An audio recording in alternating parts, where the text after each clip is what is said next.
Hi friends, இன்றைக்கி நம்ம பார்க்க போகிறது ஒரு சூப்பரான வீடியோ தாங்க. எங்கள் வீட்டில் மல்லிகைப்பூ பறிச்சுக்கிட்டேவும் அது எவ்வளோ பூ வந்திருக்குன்ட்டு நம்ம பார்க்க போகிறோம். இதுக்கு முன்னாடி நம்ம லைவில் இந்த வீடியோ போட்டிருப்பாங்க. அந்த வீடியோ பார்க்காதவங்க இது பார்த்துக்குவாங்கன்னு சொல்லி தான் நம்ம இன்றைக்கி ஒரு சின்ன வீடியோவாக எடுத்திருக்காங்க. நம்ம இப்போ பூவெல்லாம் பறிச்சுக்கலாம். பூ பறித்து முடிச்சுட்டு கட்டி முடிச்சுட்டு என்னோடய பொண்ணுக்கும் இந்த பூ எவ்வளோ இருக்குன்னு வச்சு விட்ருக்கேன். அது போக மீதமாக நிறையா பூ இருந்துச்சுங்க. அது மற்றவங்களுக்குனா நான் ஷேர் பண்ணி கொடுத்துட்டேன். அதுக்கப்புறம் நம்ம இப்போ வாங்க பூவை பறிச்சுக்கலாங்க. பாருங்கள், இது ஃபுல்லாகவே நல்லா குண்டு மல்லிங்க, அடுக்கு மல்லின்னு சொல்லுவோம்ல, அந்த மாதிரி மல்லிங்க. இந்த பூச்செடிக்கு நான் ஒரு உரம் கொடுத்தேன். அதனால தான் பூ பார்த்திங்கன்னா நிறைய பூக்க ஆரம்பிச்சிருச்சு. அது என்ன உரம் எப்படி கொடுக்கணுங்கிறத ஒரு நாளைக்கு நல்லா தெளிவாக நம்ம வீடியோவில் பார்க்கலாங்க. இந்த உரம் கொடுத்திங்கன்னா பூக்காத மல்லிகைப்பூ செடியில் கூட நிறைய முட்டுக்கள் நல்லா ஃபஸ்ட்டு தழுத்து நல்ல முட்டுக்கள் நிறைய பூ பூக்குங்க. அதனால் அந்த உரம் என்ன உரம்னு மிஸ் பண்ணாமல் நான் சொல்கிறேன். அதை நீங்கள் உங்கள் வீட்டில் மல்லிகைப்பூ செடி வச்சுருந்தீங்கன்னா அந்த உரத்தை நீங்கள் கொடுங்க. நல்லாவே பூ வருங்க. இதுக்கு முன்னாடி எங்கள் வீட்டில் இவ்வளோ பூ வந்தது கிடையாது. இந்த உரம் கொடுத்தா பிறகு தான் இவ்வளோ பூ வந்திருக்குங்க.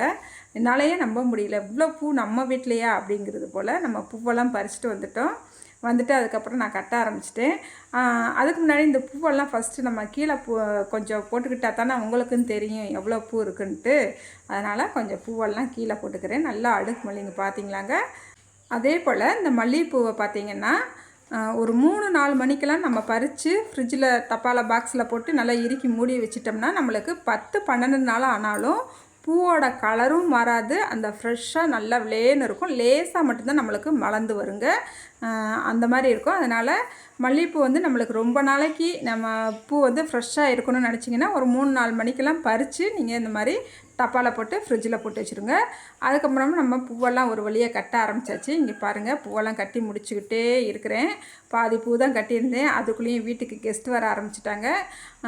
அவங்க வந்த பிறகு என்ன செஞ்சேன், அவங்களுக்கு டீயெல்லாம் போட்டு கொடுத்துட்டு அவங்கள பூவை கட்ட விட்டுட்டு அதுக்கப்புறமா கெஸ்ட்டு வாங்கிட்டு வந்திருந்தாங்க. பப்ஸு, கேக்கெல்லாம் வாங்கிட்டு வந்திருந்தாங்க. அதை சாப்பிட்டுட்டு நானும் டீ குடிச்சிட்டு அப்படியே ரெஸ்ட் எடுத்துக்கிட்டு இருந்தேன். என்னோடய மச்சான் மகளும் என்னோடய குழந்தை பொண்டாட்டியும் அவங்க 2 பேர் சேர்ந்து பூ கட்டினாங்க. அதுக்கப்புறம் பூ கட்டிக்கிட்டே இருக்கும்போது அவங்க பாருங்கங்க எவ்வளோ அழகாக சூப்பராக குண்டு குண்டுன்னு கட்டியிருக்காங்க பார்த்திங்களாங்க. அப்புறம் பார்த்திங்கன்னா எங்கள் வீட்டில் இருக்கிற எல்லாருக்குமே பூ கட்ட தெரியுங்க. எங்கள் வீடுகளில் ஏதாவது விசேஷம் வந்துச்சுன்னா நாங்கள் கட்டின பூவாக கடையில் வாங்க மாட்டாங்க. மொத்தமாக உதிரி பூவாக 2 கிலோ 3 கிலோ வாங்கிட்டு வந்துட்டு அந்த விசேஷத்துக்கு நாள் நைட்டு ஃபுல்லாக நாங்கள் உட்காந்து கட்டுவோங்க. கட்டுனா நல்லா அரட்டை அடிச்சுக்கிட்டு 12 மணி 1 மணி ஆனாலும் அந்த பூவை கட்டிக்கிட்டு டீ போட்டு குடிச்சிக்கிட்டு நல்லா அரட்டை அடிச்சுட்டு ஜாலியாக பூ கட்டி முடிச்சிருவோங்க. அதுக்கப்புறமா பூவெல்லாம் கட்டி முடிச்சுட்டு என்னோடய பொண்ணுக்கு ஃபஸ்ட் டைமாக இவ்வளோ பூ வச்சு விட்ருக்குங்க. இவ்வளோ பூக்கு வைக்கவே மாட்டா. கொஞ்சம் நேரத்துக்கு இந்த வீடியோவுக்கு எடுத்துக்கிறேன்ல அப்படின்னு சொல்லிட்டு கெஞ்சி கெதறி அவளை நிற்க வச்சு அவளுக்கு வச்சு விட்டுட்டு அந்த வீடியோ எடுத்து உடனே எடுத்துருன்ட்டு போட்டு எடுக்க வச்சிட்டா.